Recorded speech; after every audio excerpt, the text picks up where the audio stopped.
everybody! Welcome sa Idol sa Kusina! Alam nyo, natatakot ako ma-in love.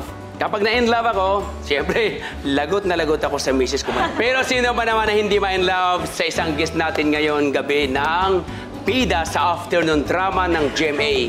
Broken Vow, Miss Bianca King! Hello!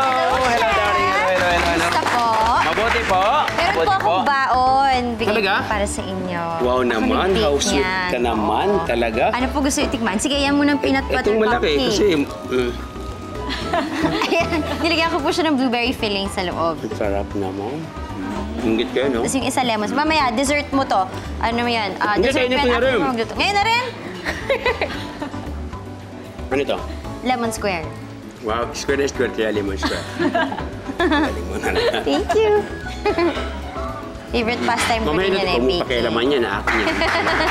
Ang sarap! Sir, magpasado ba sa inyo? Oo na, ma'am! Nako, the best. Ang sarap. Ang Thank sarap. you. First time kong may guest nagbigay. Thank you, Bianca. Thank you din. Ang lulutuin natin ngayon ay magandang suggestion sa mga kabataan na medyo nagbibigay ng disappointment ng kanilang magulang, mami at daddy. Sa sarap. Gustong mag-sorry at gawin nyo, maaga kayong gumising. Diba? At ipagluto nyo ang inyong mami at daddy na masaganang agahan. Ginagawa ko Tulad na yan. lang nito na gagawin nating breakfast steak and egg casserole. Okay. Yan ka, gagawin na natin. So, andito yung steak, sirloin. Hiwain ko lang ng pahaba. Mag-steps, ano? Yan. Breakfast siya, kaya hindi kaya dapat malalaki. May hangover pa rin siya sa Masarap eh. pinakain ko sa kanya. Okay. Pwede naman, alam nyo, pwedeng beef, pwedeng pork. Ang kagandahan lang nito, hindi natin masyadong lulutuin. Para lang medium lang. Medium well. How did you like the doneness of the beef? Ako, medium well ako. Gusto ko medyo pinkish pa sa loob. Wow, medium well. Ating sibuyas, balatan natin. Again, hindi ka naman lumuluha, di ba?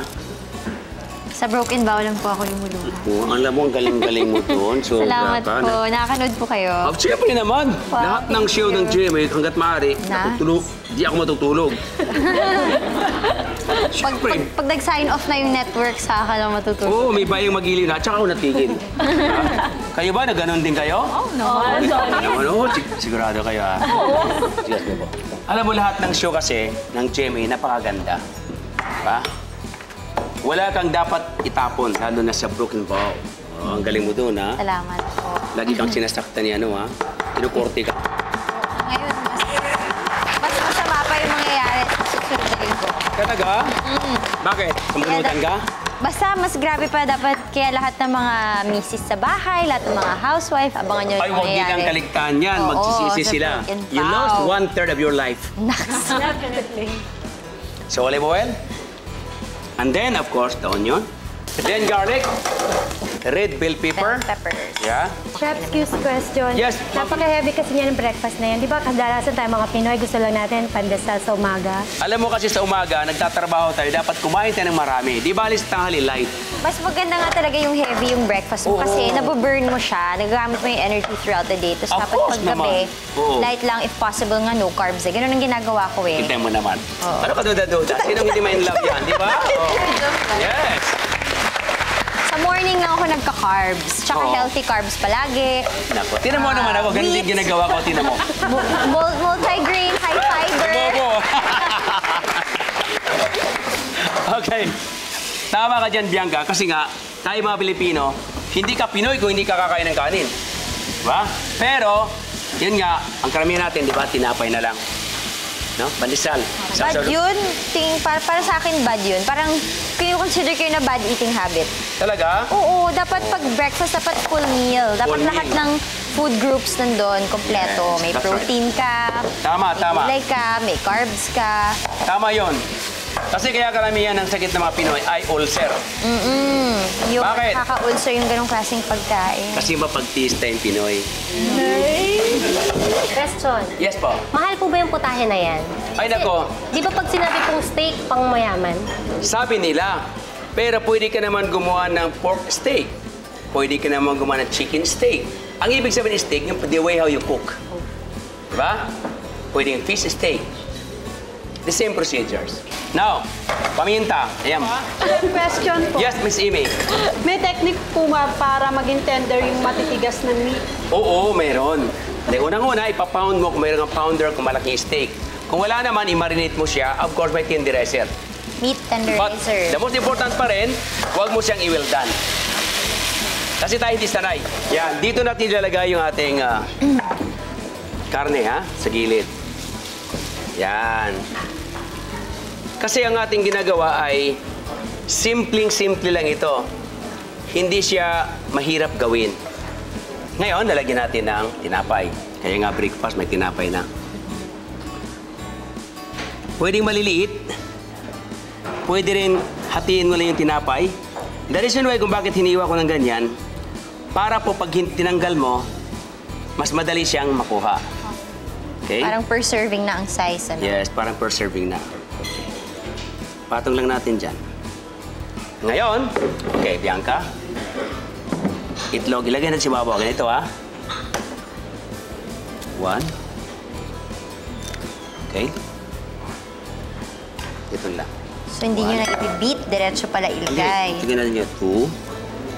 2. Okay lang yan. 3. 4. Yan. At lagyan natin ng milk.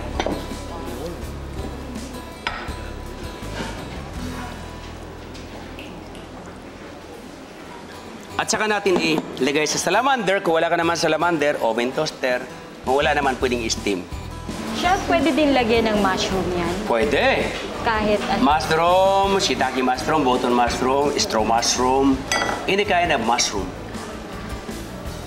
Then, as you mentioned, you love Parmesan cheese. You love Parmesan cheese? Po, pero gusto ko yung freshly grated. As in, from the block, ginigrate ko siya. Talaga? O di, ganun gawin ko. Pero okay na rin yung powdered Okay na rin. parmesan. Okay?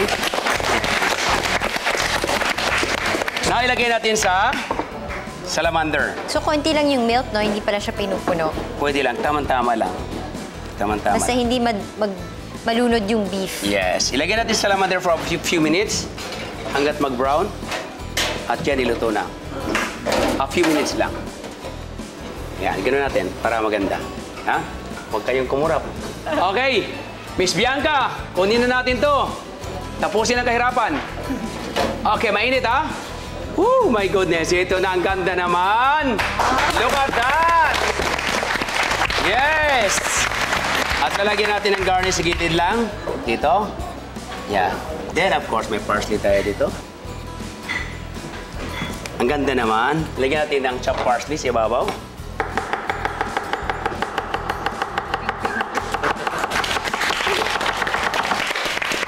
Ping, ping, ping, ping, ping, ping, ping, ping!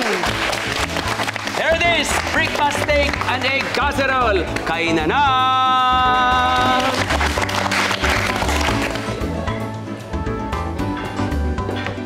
Okay, Miss Bianca, doon na tayo. Excited na ako tikman. Yeah. Wow, ang dami naman ang sa akin. Okay na. Naubos ko kaya yan.